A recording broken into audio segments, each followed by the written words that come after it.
दुआ का हम जलाए, रोशनी से दिल का अंधियारा मिटाए। ओम शांति, ओम शांति, ओम शांति, ओम शांति, ओम शांति, ओम शांति। एक दिया आओ दुआ का हम जलाए, रोशनी से दिल का अंधियारा मिटाए। हर दिशा हर द्वार पर हो वो दिवाली, हर दिशा हर द्वार पर हो वो दिवाली। प्यार का हम ऐसा सिलसिला चलाए, प्यार का सिलसिला हम चलाए। एक दिया दुआ का हम जलाए, रोशनी से दिल का अंधियारा मिटाए।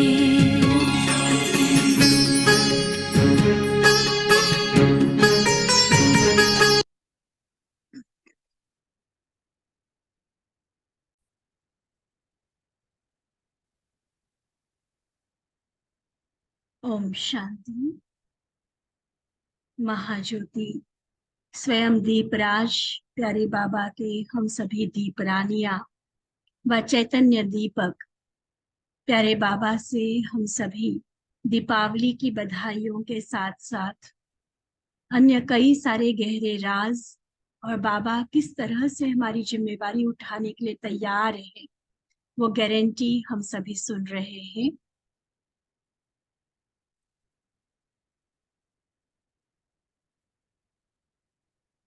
तो बाबा के मधुर महावाक्य जिसमें हम सभी ने सुना कि किस तरह से बाबा ने हमें बताया कि हम सभी जो चैतन्य दीपक है अभी वर्तमान में भी हमारा कल्प पहले का यादगार देख रहे हैं।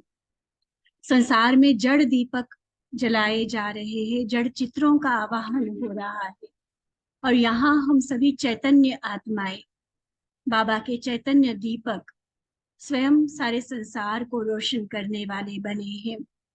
इस तरह से बाबा ने बहुत सुंदर गारंटी हमें दी कि प्रकृति की जब हलचल होगी तब हम सभी आत्माओं की स्थिति कैसी होगी। क्या हम अचल होंगे, स्थिर होंगे? क्या हम प्रकृति पति बनकर उस समय चलेंगे? तो ऐसी आत्माओं के लिए प्रकृति भी सहयोग की माला पहनाएगी। और जो आत्माएं भले बाबा की वारिस नहीं बने, ज्ञान में धारणाओं में नहीं चले, लेकिन किसी न किसी प्रकार से इस परमात्म कार्य में सहयोगी रहे, विरोधी नहीं रहे, सहयोगी रहे, जो ऐसी आत्माओं को भी बाबा ने कहा कि कहीं न कहीं ऐशलम जरूर मिलेगा। हम जो सालों से बाबा से अपनी झोली भर रहे हैं उस समय दाता विधाता वरदाता के रूप में उपस्थित होकर संसार की आत्माओं को कुछ न कुछ अंजलि अवश्य देंगे। तो इस प्रकार बाबा ने कहा कि संसार में तो लोग लक्ष्मी का आवाहन करते हैं, लेकिन हम सभी अपने संपन्न स्थिति का आवाहन करें। संपन्न स्थिति जिसमें सिर्फ हम देने वाले रहे, किसी से लेने वाले नहीं। इवन विरोध करने वाली आत्माएं भी होंगी, लेकिन उनको भी कुछ न कुछ अंजलि देकर आखिर उनको अपना भक्त बनाकर ही हम छोड़ेंगे। तो इस तरह से बाबा ने बहुत सुंदर मुरली चलाई। आगे बाबा दादी और दीदी से बात कर रहे हैं। चले हम भी सभी बाबा के उतना ही समीप जाकर बैठ जाए जितना दादी दीदी बैठते हैं, और बाबा के एक एक महावाक्य को हम अपने प्रति भी रिसीव करते जाएंगे पूरी एकाग्रता के साथ। बाबा पूछते, बाप दादा आज क्या देख रहे हैं? विशेष आज अभी ब्रह्मा बाप देख रहे हैं। आज ब्रह्मा बाप के साथ जगदम्बा भी आई है। ठीक है, बाप दादा के साथ साथ मीठी मम्मा को भी हम देखेंगे सामने। तो ब्रह्मा बाप और दोनों क्या देख रहे हैं? शिव बाबा, ब्रह्मा बाबा और मम्मा क्या देख रहे हैं?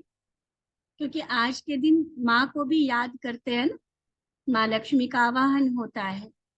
तो जगत माँ और ब्रह्मा बाप क्या देख रहे हैं?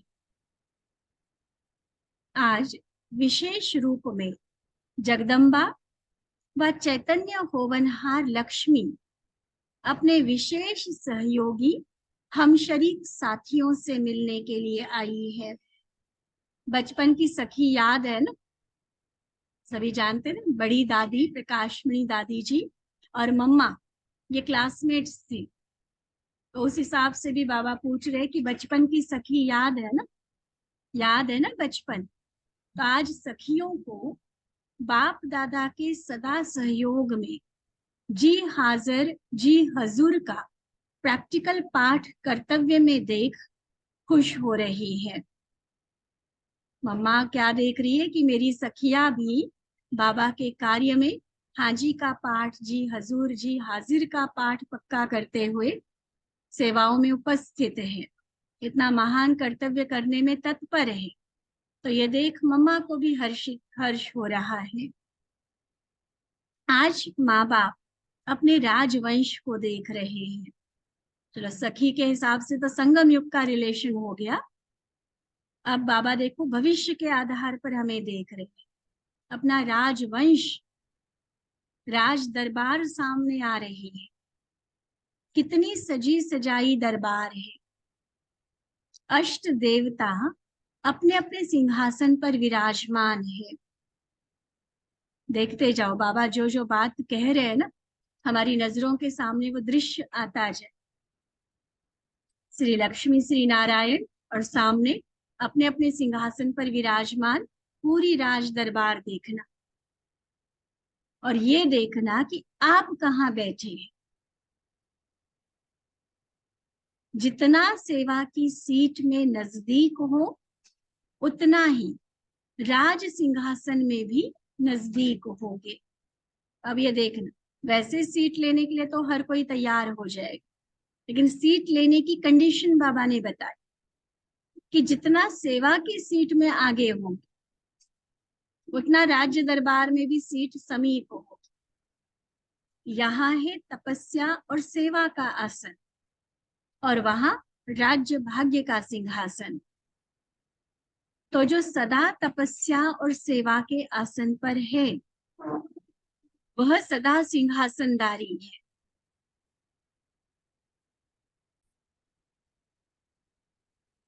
किस तरह से बाबा वर्तमान और भविष्य का संबंध बता रहे हैं। वर्तमान में त्याग और तपस्या का आसन, और भविष्य में होगा राज सिंहासन। तो जो सदा तपस्या और सेवा के आसन पर है वह सदा सिंहासनधारी है। जितना यहाँ सेवा के सदा सहयोगी उतना वहां राज्य के सदा साथी। जैसे यहाँ हर कर्म में बाप दादा की याद में साथी है। स्थूल रूप में हर आत्मा साकार में चाहे ब्रह्मा बाबा थे तब भी इकट्ठा नहीं रह सकते थे ना। तो स्थूल रूप में साथ हो या नहीं हो, लेकिन यादों में बाबा सदा साथ है। बाबा के साथ कंबाइंड स्थिति का अनुभव है। तो यहाँ के साथी वहां अर्थात सतयुग में हर कर्म में, बचपन से लेकर राज्य करने के हर कर्म में साथी है। आयु में भी हम शरीक है, इसलिए पढ़ाई में, खेल में, सैर में, राज्य में, हर कर्म में हम शरीक साथी हैं। देखो अभी जन्माष्टमी मनाई तो सभी ने क्या संकल्प किया था कि श्री कृष्ण के साथ साथ हम आएंगे, उसके सखा सखी बनकर रास करेंगे और फिर बड़े होकर उसके साथ मिलकर राज्य करेंगे। तो हम शरीक होंगे, उसके समान होंगे, तभी ये पॉसिबल होगा। और समान कौन होंगे? जो अभी याद सेवा तपस्या इन सब में साथी समान बने होंगे। तो कितनी सारी बातें बताई बाबा ने। देखी जैसे यहाँ हर कर्म में बाबा को साथ रखेंगे तो वहां पढ़ाई में, खेल में, सैर करने जाएंगे जब पुष्पक विमानों में, राज्य करने में, हर कर्म में हम शरीक साथी हैं। अगर यहाँ कोई कोई कर्म में याद से साथी बनते हैं तो वहां भी सर्व कर्म में साथी नहीं बनेंगे। यहाँ कभी कभी तो वहां भी कभी कभी कोई कोई कर्म में साथ होंगे और कोई में अलग होंगे, कोई में नजदीक होंगे, कोई में दूर। जो सदा समीप, सदा साथी, सदा सहयोगी, सदा तपस्या और सेवा के आसन पर रहते हैं, वह वहां भी सदा साथ रहते हैं। ये सदा वाला हिसाब बाबा ने बताया। सदा समीप, सदा साथी, सदा सहयोगी, सदा तपस्या और सेवा के आसन पर। नोट करना ऐसे ऐसे पॉइंट्स, और फिर एक एक बात की गहराई में हम जाए कि सदा समीप का मतलब बाबा का क्या है, सदा साथी जो बाबा ने कहा उसका भाव क्या है, किस अर्थ से बाबा कह रहे कि हमें सदा सहयोगी रहना है। फिर तपस्या और सेवा के आसन पर सदा रहने का मतलब क्या है, और फिर उसमें सदा रहते हुए भविष्य का सदा का प्रारब्ध हमारी बनेगी। तो स्मृति में आता है ना, सदा तपस्या, और बाबा कहते स्मृति में आता है ना, जैसे यहाँ अलौकिक जीवन में, आध्यात्मिक जीवन में संगम युग पर किशोर जीवन से लास्ट तक साथी रहे हो ना। दादियों की अगर बात करें तो देखो, बचपन से टीन एज में आए हुए दादी आशा भी किशोर अवस्था में आई हुई और अंत तक साथ निभा रहे हैं। बचपन के साथी और अंत तक के साथी। वैसे ही ब्रह्मा के रूप में जो आदि से अंत तक हर कर्म में, हर चरित्र में, हर सेवा के समय में साथी रहे, वह भविष्य में भी साथी रहेंगे। साकार साथ का अनुभव भले ही हमने नहीं किया, मान लो हम सोचे कि हम तो बाद में आए, लेकिन जब से बाबा के बने तब से वो साथी पने का अनुभव मेरा कितना रहा। ये देख, ठीक है हम 50 साल बाद आए, हम 70 साल बाद आए, जब भी आए बाबा के ज्ञान, जब से मेरा ब्राह्मण जन्म हुआ, उस जन्म की आदि से लेकर फिर इस जीवन पर्यंत, इस जीवन का अंत होने तक बाबा का हाथ और साथ नहीं छोड़ने वाले हैं।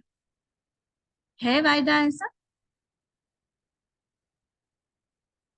हाथ होता है श्रीमत का, और साथ अर्थात याद में रहना, सदा दिल में बाबा बसा रहे, कंबाइंड अवस्था का अनुभव, इसको कहते हैं साथ।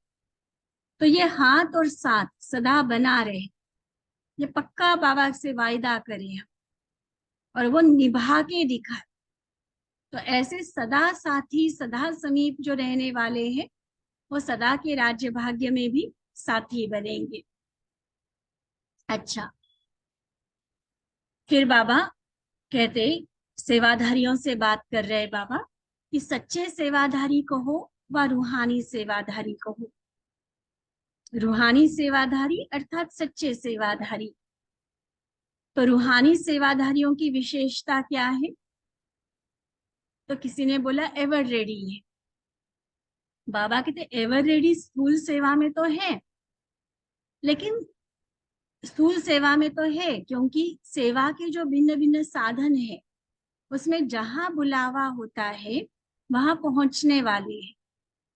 लेकिन मनसा से भी जो संकल्प धारण करने चाहो उसमें भी क्या सदा एवर रेडी हो?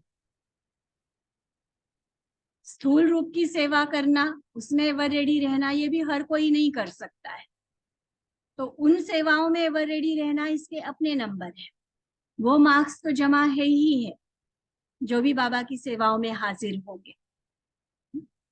लेकिन एक और एडिशन बाबा बता रहे हैं कि मनसा में भी जब जो जैसा संकल्प हम धारण करना चाहे उसमें एवर रेडी हो। ये बहुत सूक्ष्म लेवल की चेकिंग है। जो सोचो वह करो उसी समय, इसको कहा जाता है एवर रेडी। मनसा से भी एवर रेडी, संस्कार परिवर्तन में भी एवर रेडी। स्थूल सेवा में सहयोगी बने, कहा जैसे बाबा ने कि उसके अपने नंबर, लेकिन मुझे जिस टाइम रियलाइज हुआ कि ये संस्कार गलत है, ईश्वरीय मर्यादाओं के अनुसार नहीं है, मेरा जो लक्ष्य है उसके अनुकूल नहीं है। तो जैसे ही रियलाइज हुआ, नॉलेज मिली, उसी सेकंड उस संस्कार का परिवर्तन, इसको भी एवर रेडी कहा जाएगा। तीसरी बात, रूहानी संबंध और संपर्क निभाने में भी एवर रेडी। पहला बताया मनसा से एवर रेडी, दूसरा संस्कार परिवर्तन में एवर रेडी, और तीसरा रूहानी संबंध संपर्क निभाने में भी एवर रेडी। तो बाबा पूछते, ऐसे एवर रेडी हो या टाइम लगता है? संस्कार मिटाने में व संस्कार मिलाने में टाइम लगता है या तुरंत दान महापुण्य हो जाता है? अपना अपना चेक करेंगे हम। परिवर्तन कितनी देर में करते हैं? सेकंड लगता, दिन लगते, या सालों से एक ही संस्कार पर लगे हुए हैं? बाबा कहते इसमें भी एवर रेडी बन। जैसे गुजरात की रास मशहूर है ना, वह रास तो बहुत अच्छी करते, गरबा रास करते हैं ना, लेकिन रास मिलाना, बाबा से संस्कार मिलाना, ये है बाबा के संस्कारों से रास मिलाने की रास। जिसे राशि मिलाना कहते हैं ना, तो उसको बाबा यहाँ पर जोड़ रहे हैं। उसके रेफरेंस से बाबा कह रहे कि यहाँ बाबा के साथ रास मिलाओ, कि जैसा बाबा का संस्कार वैसा मेरा संस्कार, ये असली रास है। तो एक है रास करना और एक है रास मिलाना। तो जैसे रास करने में होशियार हो, वैसे बाबा के संस्कार मिलाने में, आपस में श्रेष्ठ संस्कार मिलाने में भी होशियार बन। संस्कार मिलाना, यही सबसे बड़ी रास है।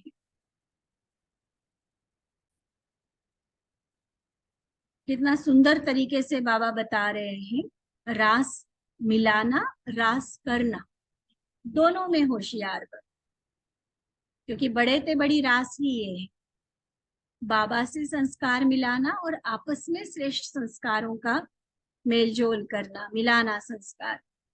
आज सब यही संकल्प कर कि सदा संस्कारों की रास मिलाते चलेंगे। करेंगे संकल्प? हाथ उठाओ सभी अपना, कमेंट में लिख सकते हैं। पक्का कि सदा संस्कारों की रास मिलाते चलेंगे।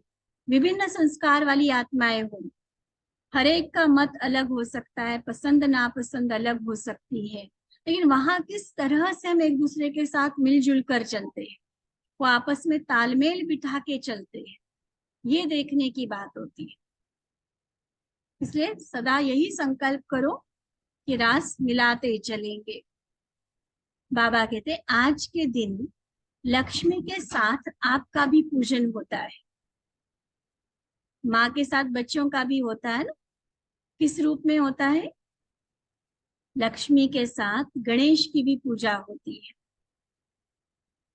लक्ष्मी, गणेश, सरस्वती तीनों को दिखाते हैं। लक्ष्मी सरस्वती तो मम्मा हो गई, तो साथ में गणेश माना हो गए शिव के बच्चे, हम सभी ब्राह्मण आत्माएं, गणेश बच्चा है ना। तो सिर्फ लक्ष्मी की पूजा नहीं करते, लेकिन आप सब गणेश अर्थात बुद्धिवान हो, तीनों कालों के नॉलेजफुल, इसको कहा जाता है गणेश अर्थात बुद्धिमान, समझदार। और गणेश को ही फिर विघ्न विनाशक कहते हैं। तो जो तीनों लोक और त्रिमूर्ति के नॉलेजफुल है, वही विघ्न विनाशक है। देखो गणेश के भी दिन आ रहे हैं ना, तो ऐसे ऐसे बाबा के बताए हुए पॉइंट्स याद करके उसको स्वमान के रूप में हम ले सकते हैं। इससे क्या होगा कि हमारी स्थिति भी बहुत अच्छी बनेगी, और जब वो दिन चलेंगे, भक्त आत्माएं वो आराधना कर रही होंगी, आवाहन कर रही होंगी, तो हम जरूर उनको भी कुछ न कुछ देने के निमित्त बन सकेंगे, उस योग्य बन सकेंगे। तो गणेश अर्थात शिव का बच्चा, गणेश अर्थात समझदार, नॉलेजफुल, और गणेश अर्थात विघ्न विनाशक। विघ्नों को विनाश वही कर सकता है जो समझदार है। तो नॉलेजफुल हो, विघ्न विनाशक भी हो, इसलिए पूजा होती है। तो आज आपके पूजा का दिन है, आप सबका दिन है ना। तो सदा किसी भी परिस्थिति में विघ्न रूप नहीं बन, विघ्न विनाशक बनो। इस मास के व्यक्त इशारे भी इसी हिसाब से चल रहे हैं कि समस्या नहीं समाधान स्वरूप बनो, विघ्न नहीं बनो लेकिन विघ्न विनाशक बनो। अगर कोई विघ्न रूप बने तो आप विघ्न विनाशक बन जाओ। ऐसा नहीं कि उसने कोई झमेला खड़ा कर दिया तो मैं भी उस झमेले को और आगे बढ़ाता गया, उसने लड़ाई छेड़ दी तो हम भी लड़ते चलेंगे। नहीं, विघ्न अगर कोई क्रिएट करता भी है, मेरा काम है विघ्न को खत्म करना। ऐसा वातावरण है, देखो ऐसी परिस्थिति है इसलिए ये करना पड़ा, ये बोल विघ्न विनाशक के नहीं। विघ्न विनाशक अर्थात वातावरण वायुमंडल को परिवर्तन करने वाले। तो ऐसे विघ्न विनाशक हो ना, आप विघ्न विनाशक हो गए फिर तो विघ्न की बातचीत ही नहीं होगी, नाम निशान भी नहीं रहेगा। जब आपकी रचना, हमें बाबा देखो कितना ऊंचे स्थान पर रखते हैं, हमें बाबा बोल रहे हैं आपकी रचना सूर्य, अर्थात हम कौन हो गए, प्रकृति पति। तो सूर्य हमारी रचना, हद का सूर्य अंधकार को समाप्त कर सकता है। तो आप बेहद के मास्टर ज्ञान सूर्य, क्या यह विघ्न समाप्त नहीं कर सकते हैं? ये बाबा का प्रश्न नहीं है हाँ या ना वाला, ये बाबा का मोटिवेशन है। खूब जोश भर रहे बाबा हमारे अंदर। अरे बच्चे, जब आपकी रचना सूर्य ये काम कर सकता है तो आप तो उसके रचनाकार हो ना, आप तो क्रिएटर हो। तो आप इन विघ्नों रूपी अंधकार को क्यों नहीं खत्म कर सकते? तो विघ्न विनाशक में नंबर 1 बनकर प्राइज ली। बाबा कहते बहुत बढ़िया प्राइज देंगे, तो प्राइज लेने के लिए रेडी रहना। लेकिन किसको मिलेगी प्राइज? जो विघ्न विनाशक बनकर दिखाएंगे। फिर रात को 1:30 बजे के करीब विदाई लेते हुए बाबा ने दीपावली की बधाई दी है। बहुत प्यारी बधाई है। बाबा कहते सदा ही आपका नया वर्ष, दीपावली पर व्यापारी आदि के हिसाब से नया वर्ष मानते हैं ना, नए चोपड़े शुरू करते हैं, तो नए वर्ष की भी बधाई दी जाती है। बाबा कहते सदा ही आपका नया वर्ष तो क्या, लेकिन हर घड़ी नई है। इसलिए हर घड़ी में नया उमंग, नया उत्साह, नया सेवा का प्लान, हर घड़ी नए ते नहीं। इसी नवीनता की सदा के लिए बधाई।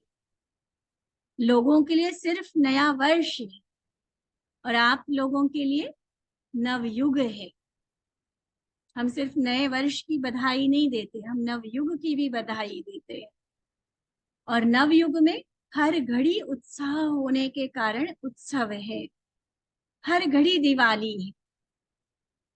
हमारी बहनें गीत गाती है ना, हर दिन है खुशियां हर दिन त्योहार। ये नवयुग का गायन है। हर घड़ी दिवाली, हर घड़ी उत्सव है, क्योंकि उत्सव का अर्थ ही होता है उत्साह दिलाने वाला।